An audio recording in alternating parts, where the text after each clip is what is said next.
Miss Galatze, your son, Joseph Stalin, is being prosecuted for crimes against humanity. As of this moment, unless tried differently, will be given the death penalty. I will be the one that will be inducting this prosecution. Since they have the Nuremberg trials going on right now, we couldn't reserve a courtroom. Unfortunately, we are going to have to conduct this trial right here in your living room. May we get started? I called your attorney. He's going to help you testify for your son, who is being held in a maximum security prison for our own safety. Like a good neighbor, I'm already here. Good afternoon, Miss Galatze. I'm your defense attorney, but don't worry. I'm going to do everything in my power to prove that your son does not deserve a death sentence. We're ready to get started.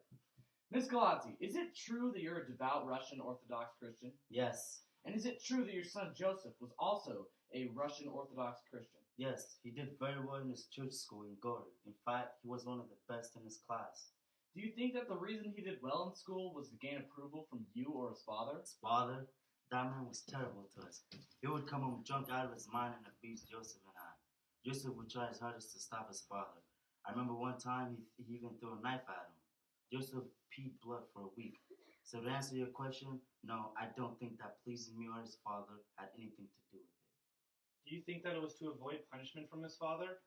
You know, because Kohlberg theorized that people act to avoid punishment as well as reward. In no way going to a theological school was my boy avoiding punishment from his father. Perhaps he could have sought my approval, but I like to think he rather enjoyed school, enjoyed learning, and found comfort in knowledge. Would you say that Stalin found satisfaction at school? Yes, indeed. So according to Kohlberg, that would be when he went through the second stage of his moral development. You know, when he would pursue certain activities for personal pleasure. Can you tell me why Joseph got expelled from Tiflis Theological Seminary? I thought you said he was one of the best in his class. He shouldn't have been expelled. The only reason he got expelled was because he joined this group that supported Georgian independence from Russia. I believe it was called Masame Dasi.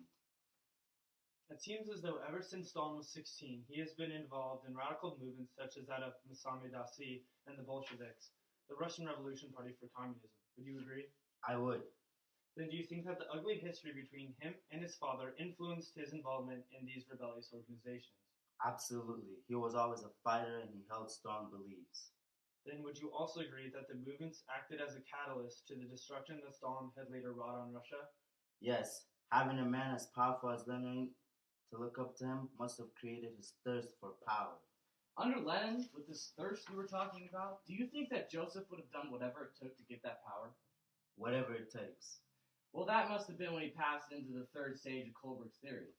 You know, the stage that suggests that people take on roles to please those around them. So after Lenin died, your son took over. He was the ruler of Russia. How would you describe his rule? My son was the greatest thought that there ever was or ever will be. He brought us from nothing. He industrialized Russia and transformed it into a superpower. He even gave everyone land. This helped us all. It even could cause a huge boom with crop production.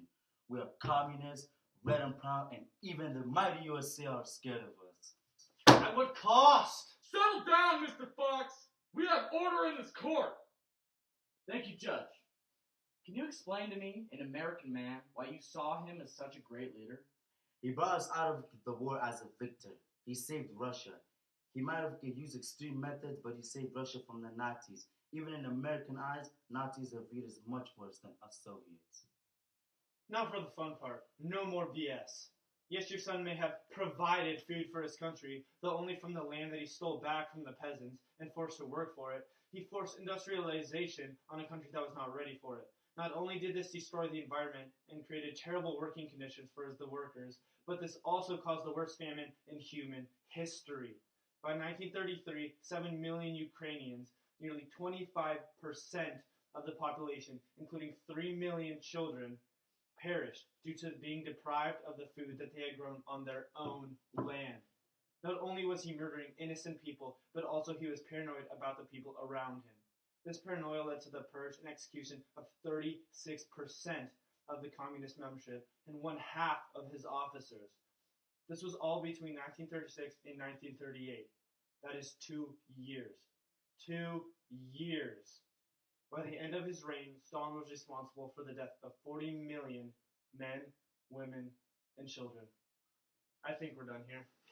Hold on. I have a few more questions to ask Miss Galazzi. Basing off this idea that Kohlberg's theory is correct, then do you think that your son developed in the 5th and 6th stages of morality?